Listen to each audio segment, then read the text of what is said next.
اخطر وقت في يومك هو اول كام دقيقة لما انت بتفتح عينك وانت لسه على السرير.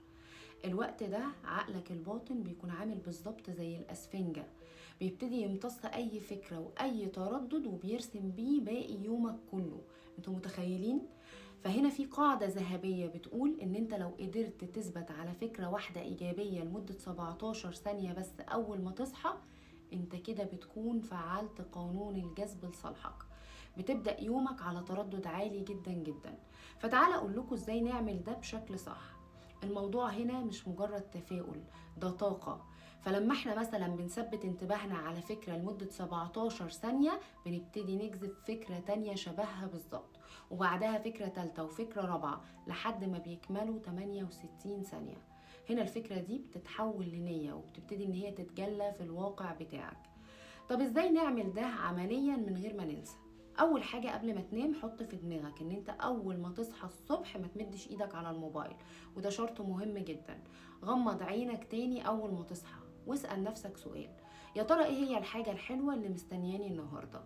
ابدأ اتخيل شعورك لو انت استقبلت خبر يفرحك او لو يومك كان ماشي بسهولة وبيسر. شوف الشعور ده هو اكتر شيء يجللك الواقع، التخيل بشعور. فانت استشعر الهدوء، استشعر الراحة، استشعر الامتنان، وعد في سرك لحد 17. ال 17 ثانية دول كافلين ان هم يغيروا لك كيمياء جسمك من توتر وضغط لهدوء. السر هنا مش بس في التفكير، السر في الشعور اللي انت حاسه. لو صحيت قلت يومي جميل وانت مكشر وانت قرفان من الشغل، ال 17 ثانية مش هيشتغلوا. لازم تحس بالراحة فعلا وانت بتتخيل. لما بتعمل كده انت بتفتح مسارات الاستقبال عندك، بتقول ان انا جاهز لكل ما هو جميل وميسر في يومي. عاوزاك تجرب وتشوف ازاي المواقف اللي كانت بتعطلك هتبدأ تتفكك لوحدها في الواقع بتاعك.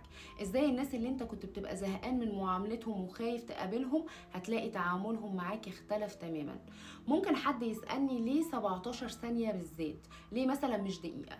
لان في علم الاعصاب ال 17 ثانية دول هم نقطة التحول. دي المدة اللي بيحتاجها مخك عشان يبدأ يكون مسار عصبي جديد للفكرة. يعني معنى كده ان انت لو كملت ال 17 ثانية دول وانت مستشعر السعادة او اليسر، هنا جسمك هيبتدي يفرز هرمونات. الهرمونات دي هتهيئك جسديا للنجاح. يعني انت بالظبط حرفيا بتعمل ريست او اعادة ضبط مصنع لاعصابك.